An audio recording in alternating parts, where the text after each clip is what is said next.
Hi everybody, it's 10 a.m. and now we are going to start this Q&A, this live Q&A. So hi everybody who's joining. I guess we're going to wait like 2 minutes or something like that to see if somebody joins. If more people join, and then we are going to get started. If you have any questions, nobody sent any questions so far, but if you have any questions, you can type them in, and I'm going to I will answer them, of course. So hello Barcelos Ariel, hello Blake Cohen, hello the Addictive photographer, hello Every. I'm so sorry if I'm missing your names. We're just going to wait 1 more minute and then we're gonna get started. Hello Ascan official.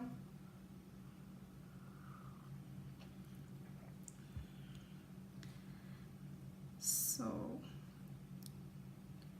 okay. Okay, so we have already 6 people joining. So yeah.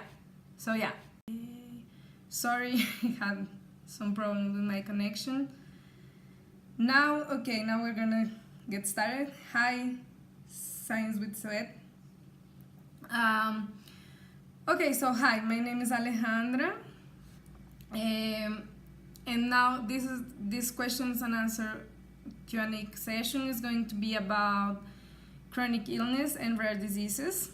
This is a subject I've been working on recently. I'm very passionate about it. So okay, chronic illnesses are illness that once you're diagnosed, you normally all your life. So they are very complex diseases because they don't have a cure. Many times the causes, they're not really well known, so yeah, it's very difficult to treat them. They have a lot of aspects. And then there are the rare diseases. So rare diseases are also they're also very complex. They have a very low incidence. So in Europe, a rare disease is considered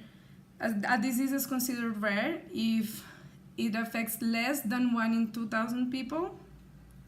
And in the United States, it is considered rare if less than 200,000 people have it at the same time. So it is an incidence of approximately 1 in 1,600. So yeah, because they affect a very small fraction of the population, they have some complications in their treatment. So there are about 6,000 rare diseases so far, and it is calculated that among 20 to 30 million people are affected by rare diseases just in America. Hello everybody who is joining, welcome. I'm Alejandra. I'm doing this Q&A question about chronic illness and rare diseases. So, okay, a little bit about me. I'm a biologist. I worked in the academic field for about 10 years. Like, I did my undergrad, my master's, my PhD. So the subject is chronic illness and rare diseases. That Imad was asking. Okay. So, as I was saying, I'm a biologist. I work all the time. I study in academia. I work with tropical diseases that are a complete different story. But then in the middle of the year, I finished my PhD and decided to do something completely different. I left academia, and now I'm working as a science writer and editor. And for the last 4 months, I've been working with a platform that works specifically with chronic chronic and rare diseases. And I've learned a lot. I learned a lot about these diseases, and really all the things that you have to know. Like, there are many aspects that are really interesting about these diseases, and that's that I decided to do this Q&A. So, because yeah, it's not only like the treatment of the disease, but some humane aspects and the way they work, like in society and all that stuff. So, anybody has any questions?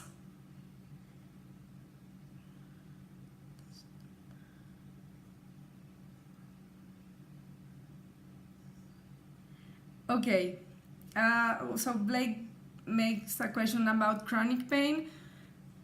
Yeah, this idea of chronic pain, this idea of chronic pain and this idea that is all in your head is something that you hear sometimes. My experience working with rare disease, I'm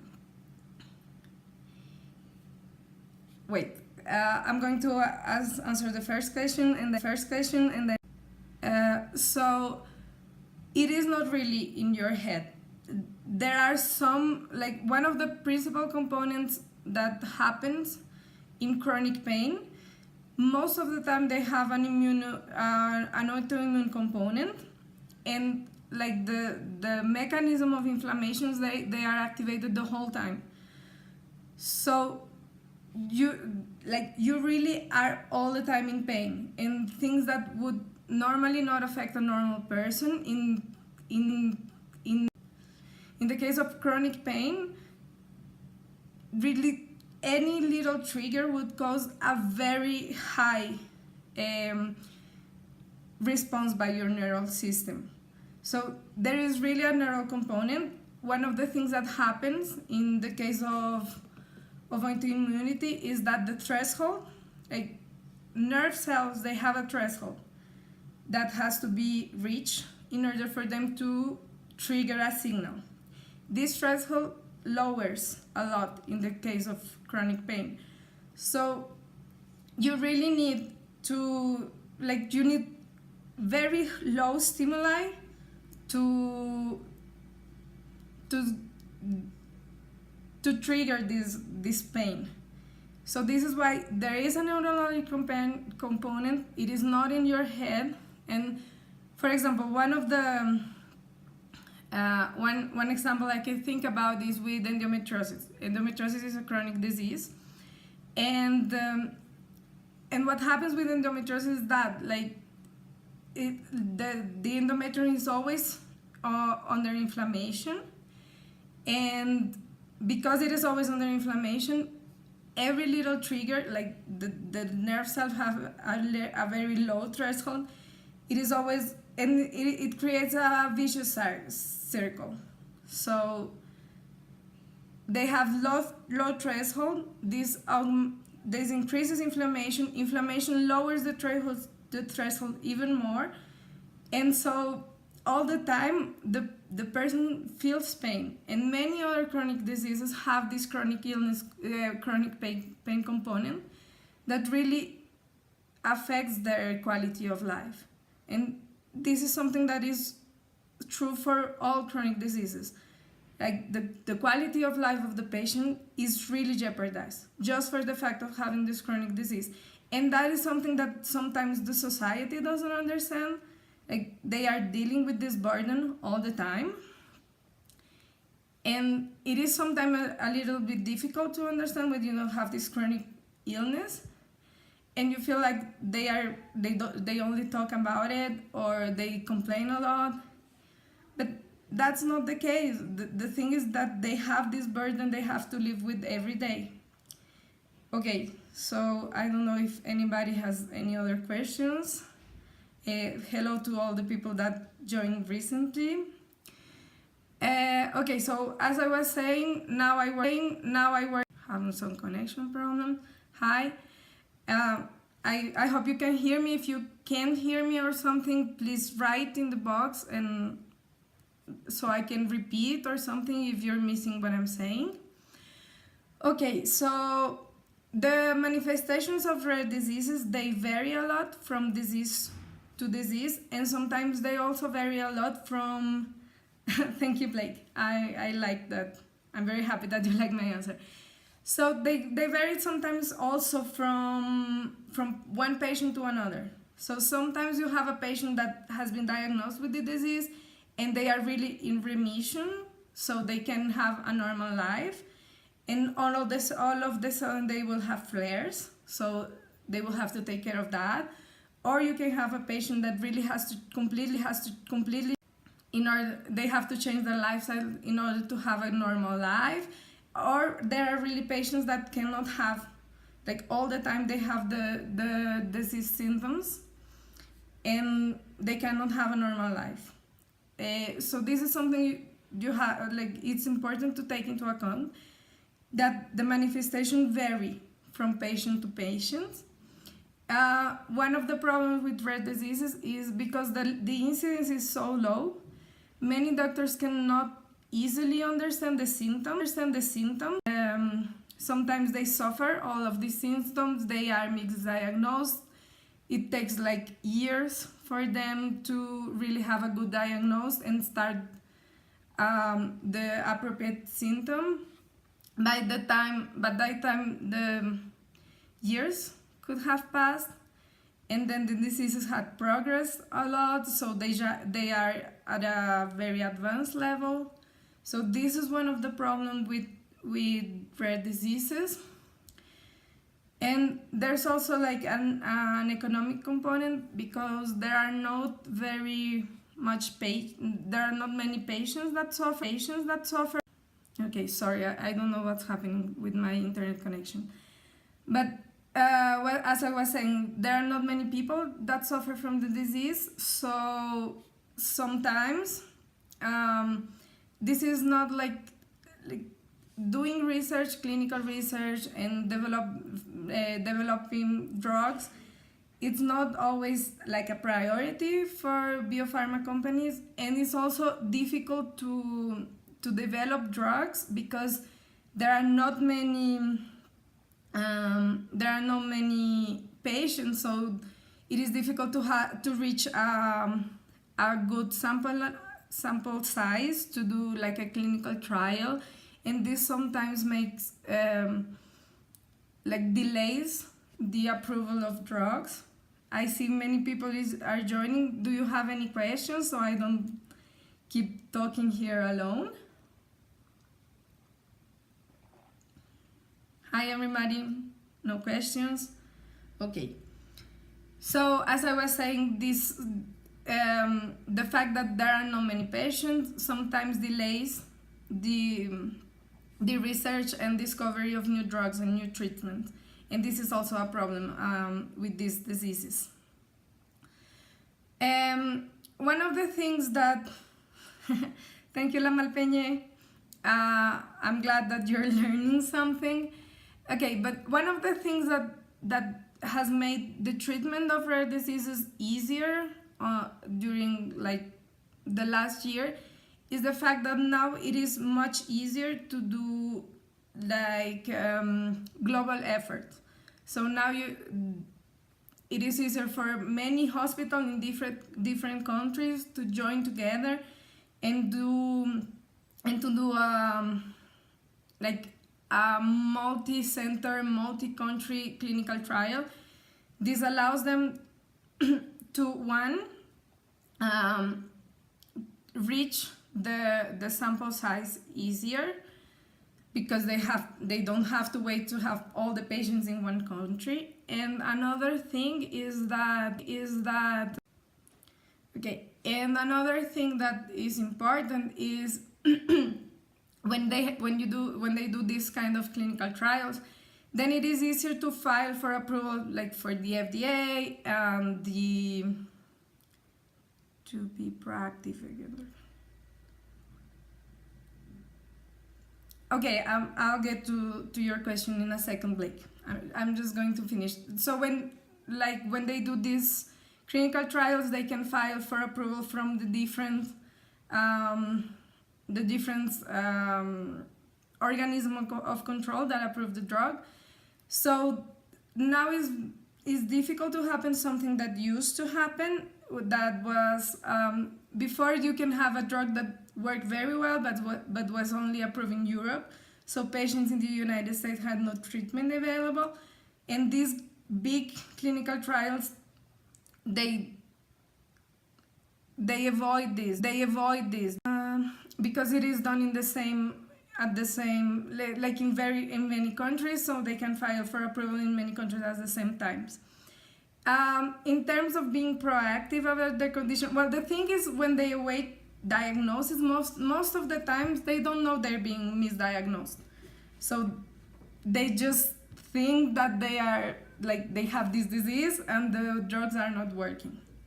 But because the disease have many components, a change in lifestyle, exercise, change in diet, those are the kind of things that, of course, it depends on the patient, but all of these things, they have shown a good outcome in the patient. And that is not only before diagnosis, it is always after the diagnosis, because even when they are diagnosed, most of the time there is no cure. As I said, these are chronic illnesses. So you have to, they have to take on very different treatments. Most of the times they do changes in lifestyles, patients have to do changes in lifestyles, they have to change the diet. Many diseases have, I guess, by trial and error, they have a lot of foods that they not trigger the disease, so they take them out. Also exercise, there are different kinds of exercise that can be done. Some are better, some are worse. So this is the thing with chronic illness, because it's something that is going to be with you all your life. Okay, so yeah, the connection is a little bit bad, but it is something that is going to be with you all your life. So the patients start doing all of this trial and error to see if exercise helps, or diet helps, or if coffee triggers a flare. That was something I read, of a patient that coffee triggers they take out coffee from the diet. One thing that helps a lot with inflammation, that I said earlier was a component of chronic illness, is antioxidants. So a diet rich in vegetables and all these foods that have natural antioxidants, that helps a lot sometimes. But it is really something that the patients have to do, and they have to learn about their diseases and what triggers their flares and what makes them feel better. But of course, all of these lifestyle components are a very important part of treating a chronic illness. Okay, so another thing that is very important in the treatment of these rare and chronic illnesses, now in the world we live now that is so connected, is the fact that they can create communities of patients online. And this is very important, not only for... Okay, so it is not really the Vicious is asking what causes infection. You can have viral infection, which is caused by virus. You can have bacterial infection that is caused by bacteria, like the fungi and parasites. So there are many different kinds of infections. For an infectious disease to be successful, the pathogen agent has to overcome some barriers, some immunological barriers, and be able to multiply itself. So yeah, in bacterial infection is the division of bacteria, and they start like taking resources from the cells. They start affecting the tissue, and that is what causes infection. This also changes depending on the pathogen. For example, viruses are intracellular pathogens, so they enter in the cell and destroy the whole cells, and that's how you see the symptoms. And it really depends. Like this is like a very short version of what is an infectious disease, but I hope it answers your question. Okay. So as I was saying, now it's easier to create communities of patients, which is very important because sometimes like you were just diagnosed with a rare disease or a chronic illness, and they would say to you like, okay, so now you have this disease, you have this burden for the rest of your life, and that's it, bye-bye. And you didn't know what to do. You didn't know what to do because it was a rare disease. You could be the only person in your city that had this disease, so you didn't have anybody to talk about. And now with the internet, there are a lot of patient communities. So you can talk with someone that was already diagnosed a long time ago and can tell you, okay, this isn't the end of the life, you can do this, you can do that, this has worked for me, this has, and the person can be in another country, in another continent, but anyway, you can have this support. So I think this is really important, the idea of living in a world that now is intercommunicated, that has really improved the prognosis of people suffering from rare diseases. Okay, so Luis Malayala asked if there are intra and extracellular pathogens. There are. Okay, so as I said, virus, all of them, they are intracellular. They can only survive inside the cell because they lack the machinery to divide themselves outside of the cell. There are bacteria that are extracellular, and bacteria that that's a nice question. Okay, so there are bacteria that enter the cell and bacteria that remain outside of the cell. So yeah, and how does the immune system identify intercellular pathogens? Okay, so inside the cell, the cells all of the time, they are taking like pieces of what's inside of them and showing them to specialized immune cells. So if they are infected by a virus, at some point they're going to take like a piece of the virus and present to immune cells. Then the immune cells will know that this cell is infected and will induce cellular death. This is a process called apoptosis. They will induce cellular death in these cells. So they won't directly finish the virus, but they will cause the cell to die, the infected cell to die. And because the pathogen has to be inside the cell to survive, it's a way, like once they kill all the infected cells, the parasite can no longer replicate, and that way they neutralize the infection. Of course, there are some pathogens that can avoid all of these immune responses, but the general idea is that. Okay, glad you like it. Okay, coming back to chronic illnesses.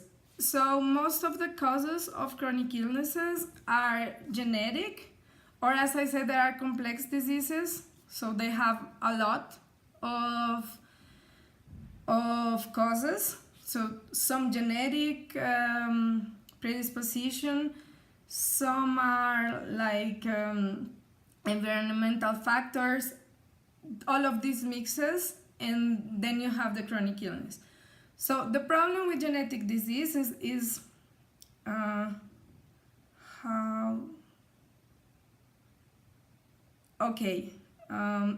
I'm going to answer very quickly about how antibiotics work.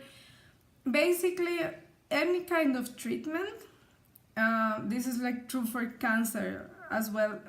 What you have is like you have a target. So you have your cancer cell, bacterial cell, the parasite, and what you want is to find a drug that will target your target cells, but will leave the rest of the cells of your body alone. So bacteria have some components that we don't have. So, for example, they have a glycocalyx, they have some lipids in their membrane that are different, they use different, like the units of the ribosomes are different from ours, and antibiotics are more like molecules that target these components of the bacterial cell, so they will kill the bacteria but leave the rest of the cells alone. In the case of cancer, for example, most of cancer drugs will trigger cells that are rapidly dividing. So they will mostly, not exclusively, but mostly trigger cancer cells and leave the rest of the body alone. So this is basically the idea of how a drug works.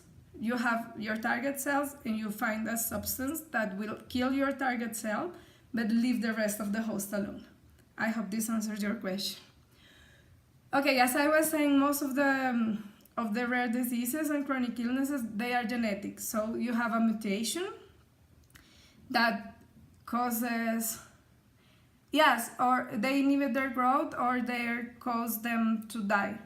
Like, okay, genetic causes. They have a mutation, and the mutation causes something. Like in the case of hemophilia, is they lack a in the case of hemophilia, for example, they lack clot factors, so they are very prone to bleeding, to spontaneous bleeding. And because these are genetic components, there are not really any treatments available because you have to change the gene. Recently, like in the last years, there have been a lot of treatments like genetic treatment, gene therapy, CRISPR. I don't know if you've heard about CRISPR-Cas9, which is one of like the best. It's a technique that revolutionized the idea of genetic treatment, and all of these treatments they aim at going in the DNA and repairing the gene that is not working. So gene treatment, there are not many gene treatments that are approved right now, but okay, I'll come to this question, Luis. Wait a second. So gene therapy, the idea is that it can replace the gene and completely cure a genetic illness.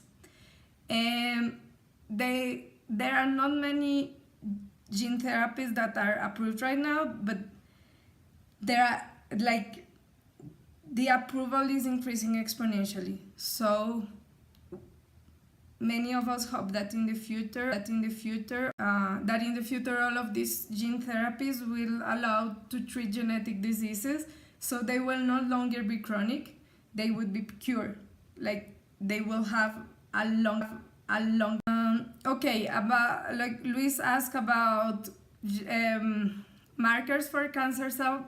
They really vary a lot depending on the cancer, on where they are. There are specific kind of tumors. So this is something that is another field that is really important. It's growing a lot. It's called immuno-oncology, and basically what it does is to, for every kind of tumor, because that's the thing, cancer, we call cancer every every disease that involves the creation of a tumor and unregulated cell division and all that stuff.